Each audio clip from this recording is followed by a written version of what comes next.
Hey, it's Jarian, and today we're at the second best school in Port of Spain,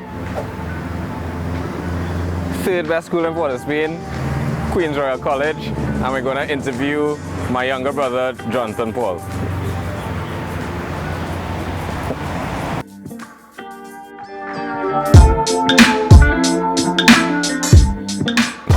What's one thing you want people to understand about you? I think people are, like, when people come up and ask, like, questions about me or they have something to say, a lot of people are genuinely surprised when I'm actually listening. Like, I've had people come up to me and be like, what, you actually listen? And I'm like,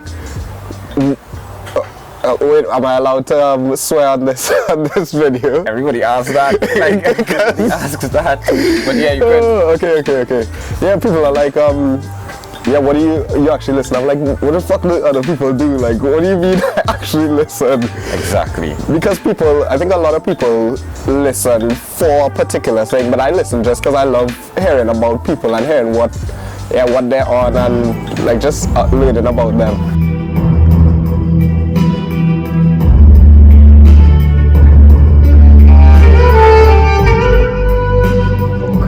Interesting too, because I think you said like that's one of your biggest skills.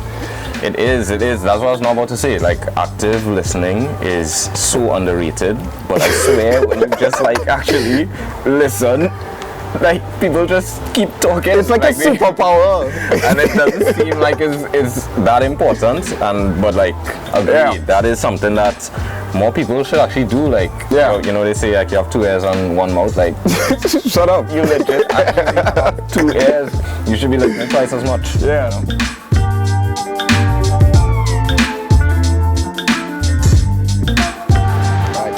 Jonathan is a 23-year-old university student studying abroad at Amherst College in Massachusetts. He will graduate with a Bachelor of Arts in Psychology and a Bachelor of Arts in Mathematics. Math because he's always enjoyed it, and psychology because people are everything. Yeah, why do you think people end up like liking you so much? And why don't you care about it? Why don't you care when people don't like you? Because I feel like both those things are true. I feel like the people liking me thing is definitely part of that is the active listening, because I actually do listen. I enjoy talking to people. I don't know, I feel like there's nobody who you could learn nothing from. Like, even if I disagree with somebody on every front, I could still be like, okay, let's talk about this or let's talk about that. And I don't know, I feel like people, we really are the biggest resource we have for each other. So it's like people are like, oh, I'm into tech, or I'm into this, or I'm into that. And I'm like, I'm into people, because people are everything. There's nothing without people. That's up nature and stuff. But that's we'll cut that. Well, people are important. Jonathan is an exceptional listener and a self-proclaimed radical, always looking for ways to break and bend systems he finds himself a part of. And this is like tangentially related to the other part of the question, but I think it makes sense why older people are so against like the changes that young people are making, because I think, and I was just like thinking a bit about this, I think what we do should always be like revolutionizing and always breaking the system that we're a part of. So younger people are always on that wave where like, okay, this isn't working, I don't want to do this. For example, like you and like your businesses, you're always like, okay, how do I break this system? How do I reconstruct something new for us? Yeah. And old people should be scared, because we're going to destroy their world and make our own. He fancies himself a deconstructionist, but he doesn't really know what that means. And it definitely doesn't mean what he thinks it does. Nevertheless, he presses forward, tinkering with things he doesn't understand and not having any reverence for things that other people care about. Lol at religion. Yeah. I don't like the idea of like, yeah, there's like lineage and stuff, like you build on everything that somebody did before.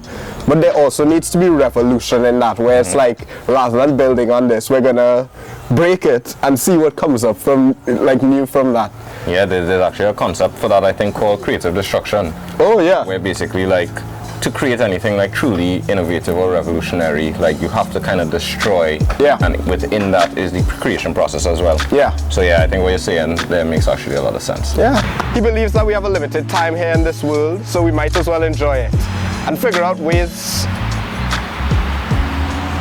So we might as well enjoy it. What are the most important factors that you think have contributed to your current outlook on life? So I think definitely, well, I don't know how much people know about like our upbringing, but we used to play a lot of real-time strategy games at a very young age. It was very strange. Actually, it was very strange. Yeah, I didn't make many friends talking about how great Lord of the Rings was. Realms. I still don't nobody got knows that. Like, I remember it. Okay, so I think playing games that required that like foresight and strategy, when we also were playing against each other, we had to like put ourselves in each other's shoes and think, oh, what would Jarian be thinking, or what would Jason be thinking? How do I counteract that? But if they thought this, how would I deal with that? And then that on top of chess, which is something we did when we were younger too. I think it shaped a lot of the way I think and the way I empathize with other people, because those type of games are really about putting yourself in the other person's shoes, thinking what they might be thinking, and then coming back to you and being like, okay, how do I deal with that, or how do I move off of that? And then just the type of books I think I've read and I was exposed to at a young age. Poised to enter the heart of the capitalist world upon the completion of his studies, he is overtly anti-capitalist, and he quite enjoys that juxtaposition. Yeah, I remember you were real into Terry Pratchett books. Terry Pratchett, I'm telling you, he is the. If I break the world in the ways I want to, Terry Pratchett is gonna be taught in school, because that guy he's hilarious and he's brilliant. He is though. He actually is. He's so funny. Yeah, so this book is about, what's it about? It's about like goblins and their integration into the society of this world, but goblins as an allegory for like marginalized people, like I guess like black people in America, not just black people in the world. You can't read a Terry Pratchett book non-politically. It's always like, C always touches on something. And he touches on it so brilliantly. So Jonathan is chaotic but controlled, distracted but dependable, and all in all, a pretty great guy, allegedly. Yeah, actually, I think I've been like real struggling to read a book. Yeah. I haven't finished a book in like 2 years. I will actually try to read a Terry Pratchett book. Like that's the kind of book that I think would probably be a good way to get back into some level of good reading. Yeah. Wait, but what about audiobooks though? Because that was another thing from our childhood. For real. We used to go to sleep listening to Phantom of the Opera.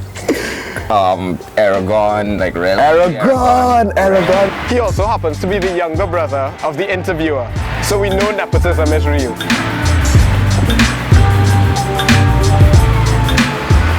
Where do you see yourself in the next 3 to 5 years? 3 to 5 years, well, I'll be finished my studies in university in Massachusetts, and I am going to be working in the consulting world, so I'll be at Bain and Company in San Francisco for the next 2 to 3 years. Then I don't know what next. I'm thinking maybe business school, because they pay for that for me. And then I'd really like to complete my MSW, which is a master's in social work, just because with that MSW I'll be able to like help, or like professionally help a lot of disadvantaged populations. So I'll be allowed to be a therapist.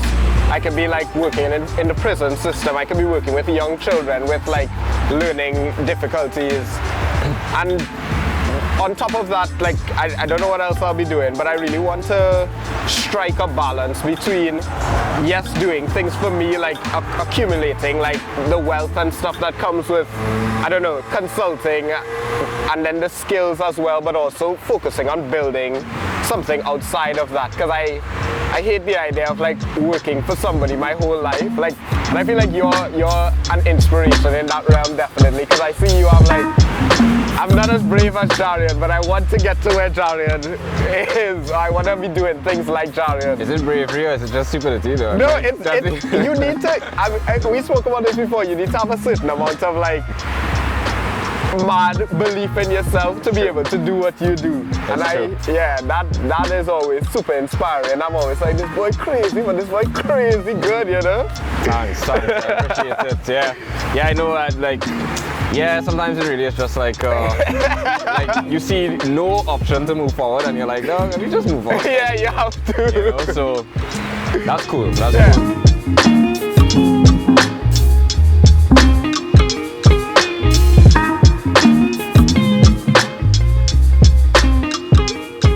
What do you think of Trinidad and Tobago now, and how would you like to see it change? Yeah, I have like an interesting view on this. Our country is so young and we have so much space to grow, and then the creativity and I don't know, there's just a vibe. There's something about living on an island that doesn't operate like an island, which is what Trinidad is, because I've been to other Caribbean countries, not all of course, but the Caribbean countries are very much tourism focused, and Trinidad honestly doesn't give a fuck about tourism like that. Like that's just how it is. Like we're on our own beach just because we had natural gases, we had oil, we have so much I don't know our current economic state, but we had so much economic power compared to all of the other islands. Yep. Like facts. And there's so many things that we've done. So for example, like something like box lunch.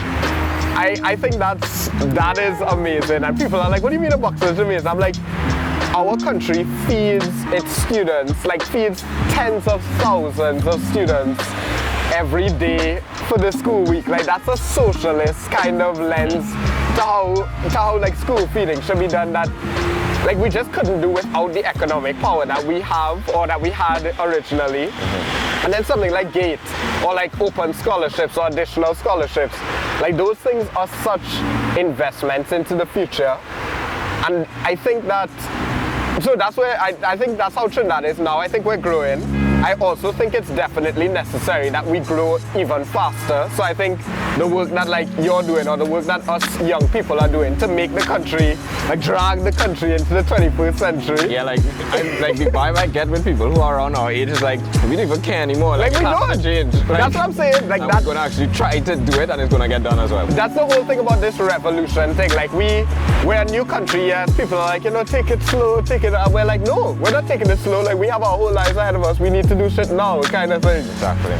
So I think that's what's really going to propel the country forward. I mean, of course, a lot of older folks are going to adopt and be allies to the young folk, but we are really the thing that pushes the country forward. So where could people reach out if they do want to reach out? I'm not on any social media, so I'm not on Instagram, not on TikTok, Snapchat, anything. They can reach out on Facebook, or they can reach me by email, and my email is jomsims@hotmail. That's JOMMSIMS@hotmail.com. Yeah, just reach out. I'll respond. I'd love to hear from people who are interested in what I'm thinking about doing. People who could like help do what I'm doing. Just let's work together. Like we have one world, we have one country, one spirit. Let's do some stuff.